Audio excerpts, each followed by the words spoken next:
Assalamualaikum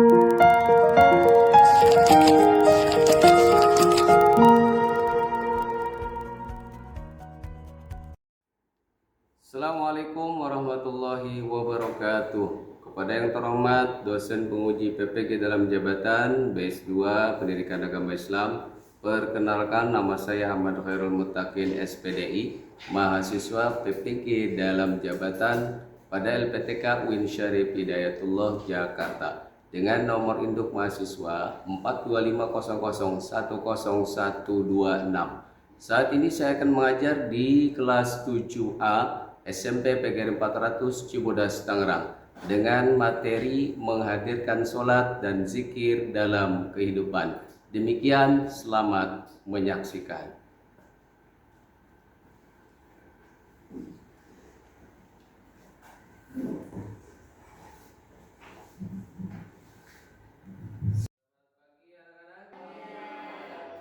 Assalamualaikum warahmatullahi wabarakatuh. Apa kabar hari ini? Baik ya. Sudah sarapan makan? Ya, alhamdulillah. Baik, untuk hari ini kita sebelum belajar, mari kita sama-sama berdoa. Untuk ketua kelas silakan dipimpin. Bersiap. Membaca doa. Mulai. Bismillahirrahmanirrahim. Alhamdulillahirabbil alamin. Arrahmanirrahim. Maliki yaumiddin. Iyyaka na'budu wa iyyaka nasta'in. Ihdinas shiratal mustaqim. Shiratal ladzina an'amta 'alaihim ghairil maghdubi 'alaihim waladdallin. Amin. Rabbi zidni ilman warzuqni fahman bi rahmatika ya arhamar rahimin.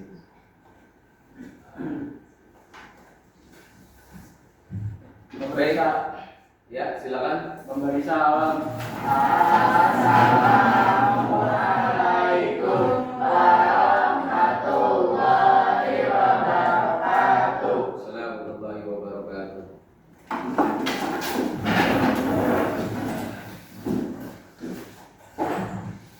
Anak-anakku sekalian, sebelum pembelajaran mulai, Bapak akan absen terlebih dahulu ya. Yang disebutkan namanya silakan tunjuk tangannya. Ilham Maulana, Muhammad Areka Ramdan, Muhammad Kalepi Setiawan, Hadir Pak. Raisa Ramawati ya. Revina Priya. Oke, baik.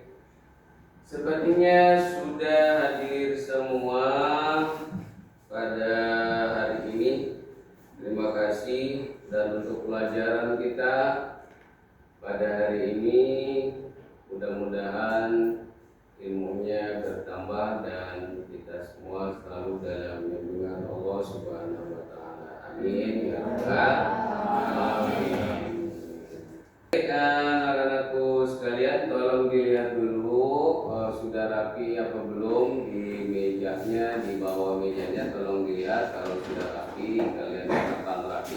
Ada sampah atau tidak? Silakan dilihat. Tidak, sudah bagus ya, sudah bersih. Oke, sip, mantap ya. Untuk kali ini dalam pelajaran pendidikan agama Islam dan budi pekerti. Pada kesempatan kali ini nanti kita akan membahas tentang hakikat sholat dan zikir dalam kehidupan. Nah, ini ya, bagaimana peran sholat dan zikir ini dalam kehidupan kita seperti apa maknanya, makna sholat, makna zikir. Tentu ini berkaitan dengan materi kita sebelumnya ya. Materi kita sebelumnya itu adalah tentang Asmaul Husna ya. Asmaul Husna yang sudah kita pelajari ini ada sekitar 4 kemarin ya.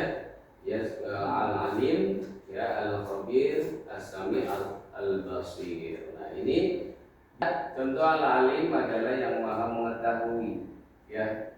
Sama juga dengan Al-Khabir yang lebih dalam mengetahui Allah ya, baik dalam hati kita disembunyikan mau bagaimanapun Allah pasti akan tahu ya.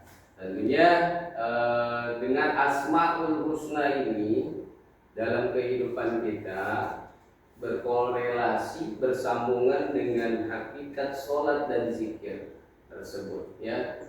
Bagaimana sholat merupakan perintah, zikir juga merupakan perintah dari Allah Subhanahu wa Ta'ala. Baik, sebelum kita memulai pelajaran kita, mari kita menyanyikan lagu Indonesia Raya terlebih dahulu.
Silakan duduk kembali.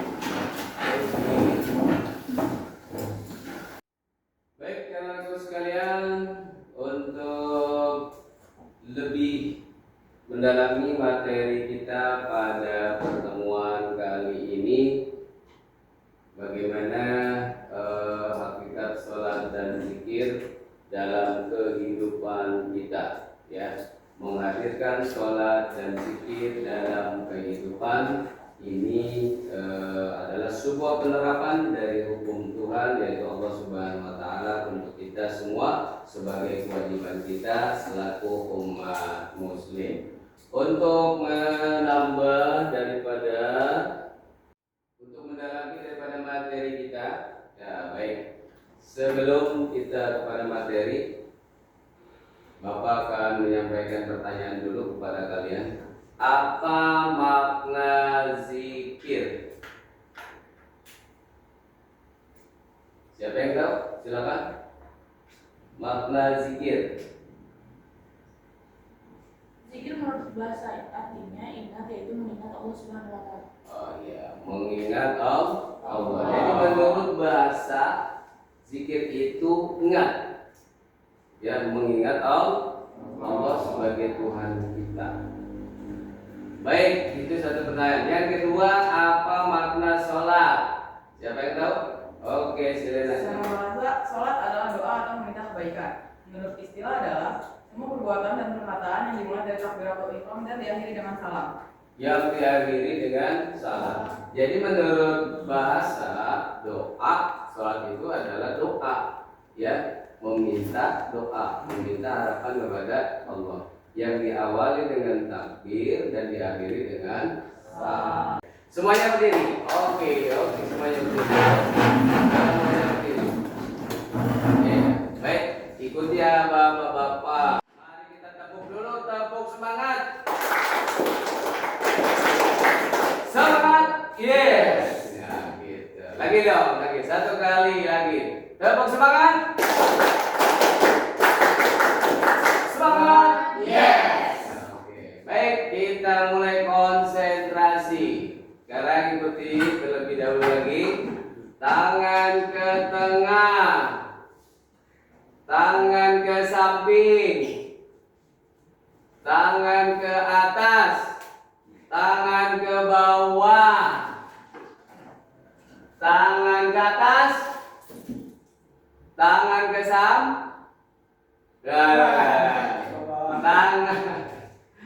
tangan ke bawah, tangan ke samping. Tuh, ada yang kurang konsentrasi. Kita lanjutkan untuk materi kita pada kali ini, yaitu peran sholat dan zikir dalam kehidupan. Jadi menghadirkan sholat dan zikir dalam kehidupan. Ini dia. Oke, lihat ya. Mari kita lihat. Nah, kemudian ini.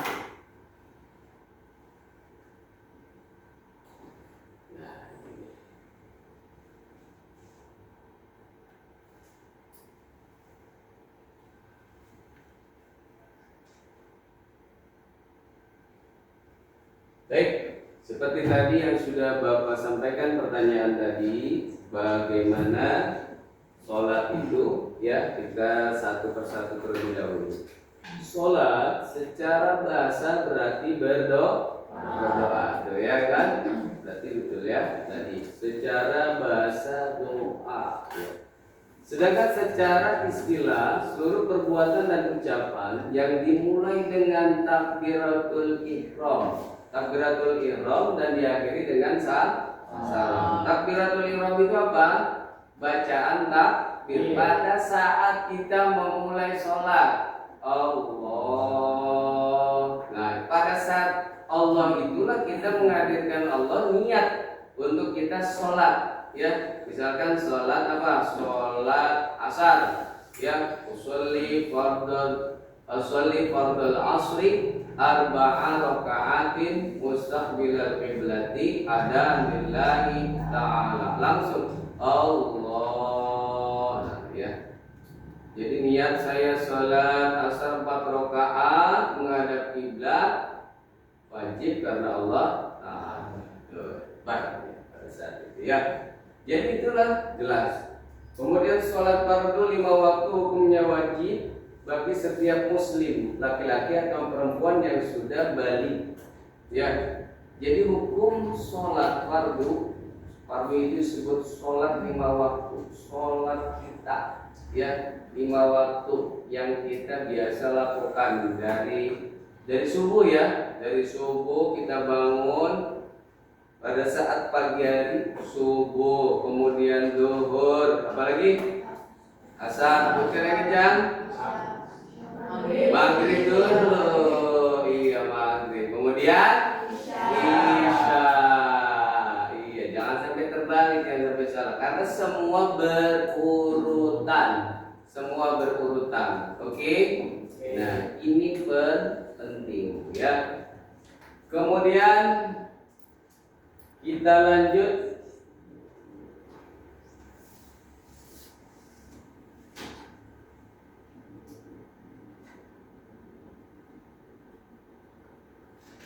Nah, sholat itu mempunyai ketentuan, ya.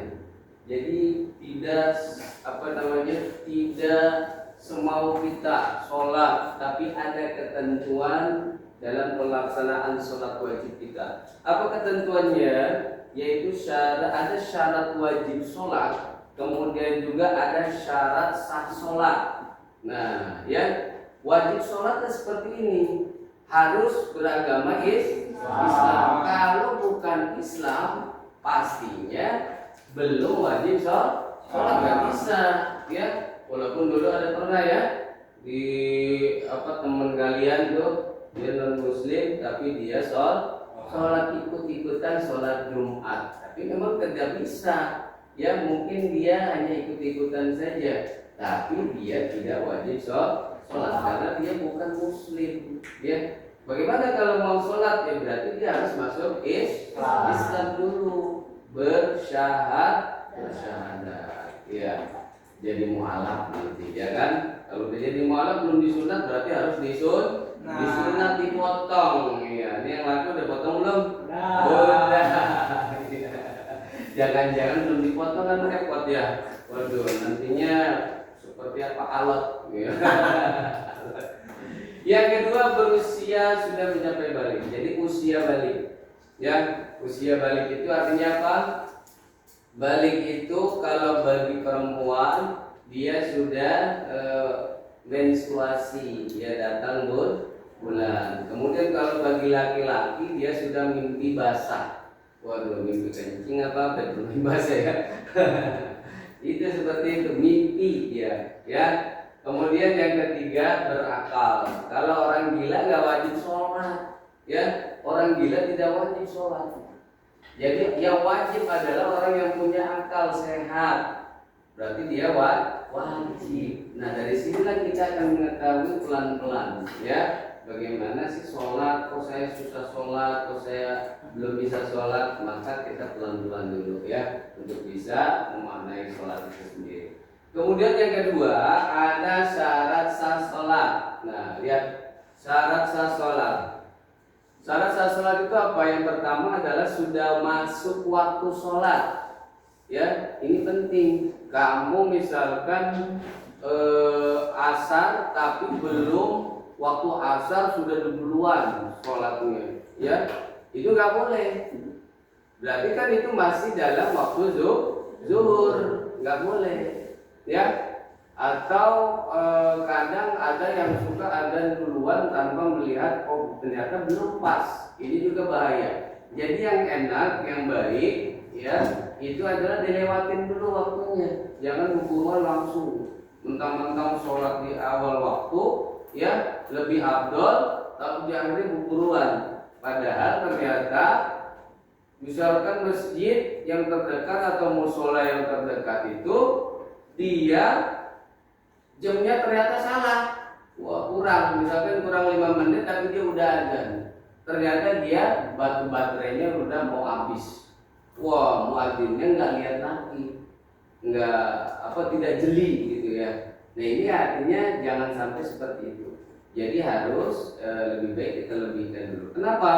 Karena Nabi juga mencontohkan setelah azan Nabi itu sholat sunnah. Ya, sholat sunnah itu intinya apa? Yang pertama tadi supaya waktunya juga lebih pas, yang kedua juga menunggu jamaah, karena memang keutamaan berjamaah itu lebih baik daripada sholat sendiri.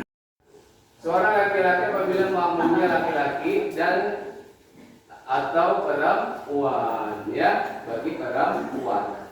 Jadi kalau perempuan tidak sah mengimami laki-laki. Kalau laki-laki sah mengimami perempuan. Itu bedanya, ya. Kemudian imam boleh perempuan asalkan makmumnya semua perempuan. Jelas ya? Tuh.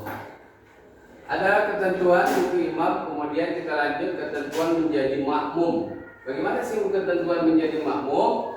Berniat mengikuti imam, mengetahui segala gerakan imam, tahu, kelihatan. Tempat berdirinya makmum tidak boleh lebih depan daripada imam. Nah, ini penting nih. Ini penting diketahui nih, ya. Jadi gerakan imam itu, makanya kenapa sekarang ada speaker. Kalau dulu kan tidak ada, bahkan ada yang mengarahkan speaker. Kalau diharamkan, kalau ditiadakan, nanti kalau makmumnya membludak, nggak kedengaran, susah. Gerakan imam apakah dia ruku apa sujud nggak ketahuan. Jadi nanti apa berjamaahnya itu acak-acakan. Ya, ini penting. Banyak yang masih ada saja memang, karena memang itu juga pendapat, ya silakan saja. Tapi memang lebih enaknya adalah ketika terdengar suara imam jelas. Ketika dia takbiratul ihram dari awal sampai akhir, ya. Tempat berdirinya makmum tidak boleh lebih depan daripada imam. Ini juga bahaya kalau tidak diketahui. Makanya biasanya itu kalau lagi pembangunan masjid, ya pembangunan masjid tuh, kan itu biasanya dibatasi ya. Jadi tempat imam belum beres, dan akhirnya dia mundur untuk menjadi tempat pelaksanaan sholat. Maka biasanya misalkan membludak atau pada saat pelaksanaan sholat Jumat, ya tahu-tahunya karena biasa makmum suka banyak yang belakangan, akhirnya di pinggir di luar, ya dia nggak lihat-lihat lagi, temboknya nggak ada jendela. Tiba-tiba tuh si makmum akhirnya tuh kedepanan, malah mendahului imam posisinya. Itu nggak boleh, ya tidak boleh tidak sah itu nanti, ya paham ya. Jadi itu harus tetap diukur. Tidak boleh melambatkan diri sehingga tertinggal dari imam lebih dari 2 gerakan sholat. Ini banyak nih, banyak. Ada yang begini, karena dia bacaannya pengennya khusyuk gitu. Misalkan pada saat rukuk, Allahu Akbar. Kemudian dia bacanya lambat, pengen benar-benar meresapi khusyuk tadi. Dia pengennya begitu, merasa bahwa khusyuk itu seperti itu. Kemudian dia langsung bangun, imam sudah bangun. Sudah bangun, kemudian sudah ruku, sudah sujud, imam sudah sujud, dia masih ruku. Itu lebih dari 2 gerakan, itu dia ya. Jadi dia batal bermakmumnya karena dia melebihi dari dia tidak mengikuti gerakan imam, tidak buru-buru. Yang benar adalah pada saat imam memang bangkit, maka dia harus bangkit, cepat bangkit. Sholat makmum harus sama dengan imam, nggak boleh modelnya beda, ya kan? Imam sholat maghrib, dia sholat subuh, waduh repot juga. Nanti imam udah tasyahud, dia baca doa kunut, kan repot ini ya, karena tidak tahu waktu. Makmum dan imam harus berada di satu tempat, nggak boleh berjauhan. Misalkan makmumnya di sekolah, makmumnya ada di sekolah, imamnya ada di warung kopi, nggak boleh. Jadi harus pada satu tempat, ya. Jika imam melakukan kesalahan, makmum hendaknya mengucapkan subhanallah. Misalkan salah di dalam mengatakan membacakan ayat, maka makmum itu mengingatkan dengan kalimat subhanallah, ya. Jadi jangan diam aja imam lagi kesulitan mengingat misalkan, ya seperti dia baca qul ya ayyuhal kafirun a'budu wa ta'budu wa la tu'minu wa la ilaha wa la tu'minu, itu bolak-balik. Ya, dia lakum dinukum waliyadinya, dia lupa. Nah, imam makmum mengingatkan kum dinukum wali.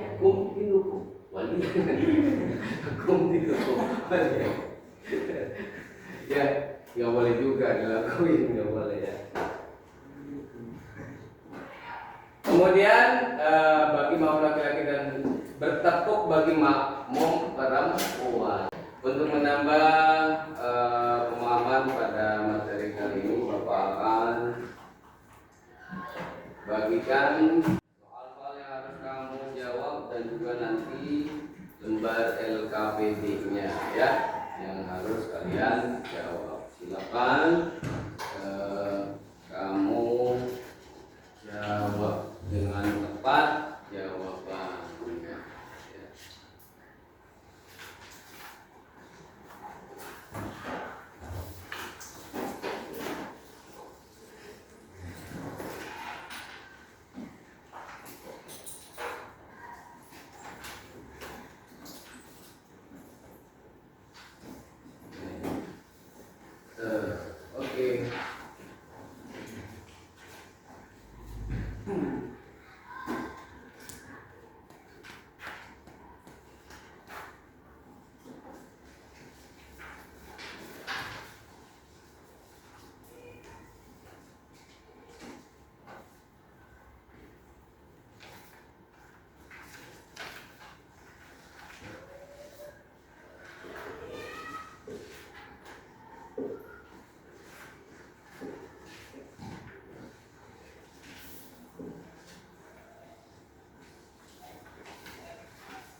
Oke, baik, dikumpulkan ya. Nanti Bapak nilai hasil dari jawaban kalian. Silakan dikumpulkan.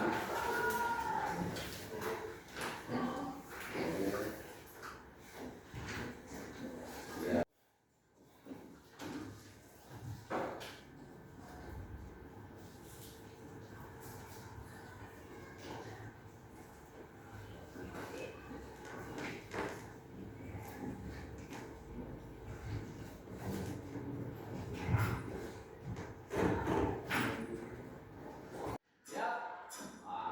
Ini adalah pemberian warna. Jadi yang kamu harus lakukan adalah memilih warnanya, membaca bukan warnanya, tapi apa namanya, bukan dari bentuk ininya ya, hurufnya. Lebar mudah.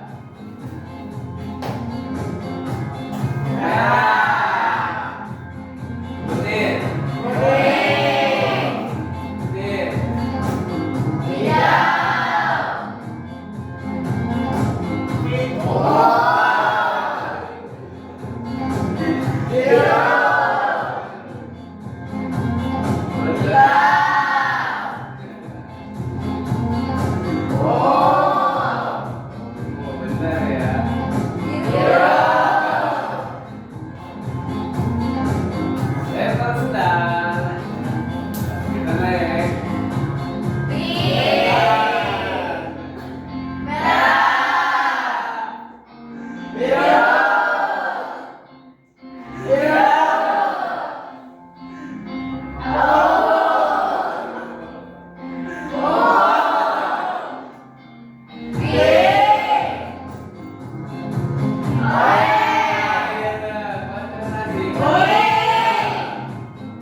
Sudah relax? Sudah relax. Baik. Alhamdulillah kita berada di penghujung pelajaran kita untuk zikir, sholat dan zikir dalam kehidupan, yang menghadirkan sholat dan zikir dalam kehidupan kita, di mana sholat dan zikir dalam kehidupan kita punya korelasi yang sangat erat sekali. Bagaimana kita melakukan sholat, berarti kita juga menyembah Allah, ya, melakukan perintah Allah. Kemudian kita ketika berzikir, kita juga mengingat Allah. Sehingga apa? Sehingga sholat dan zikir akhirnya menghadirkan manfaat bagi kita apa? Artinya mencegah perbuatan keji dan munkar, mencegah daripada perbuatan tercela, sehingga kita berpikirnya lebih baiklah lagi dalam melaksanakan kehidupan. Terima kasih untuk hari ini atas kehadirannya, dan semoga semuanya sehat, ilmunya bertambah, jadi anak yang soleh dan solehah, jadi anak yang sukses tambah sukses. Amin ya rabbal alamin. Mari kita tutup dengan doa membaca surat Al-Asr wal Asri. Ya, silakan Bapak. Bersiap. Membaca doa mulai. Bismillahirrahmanirrahim.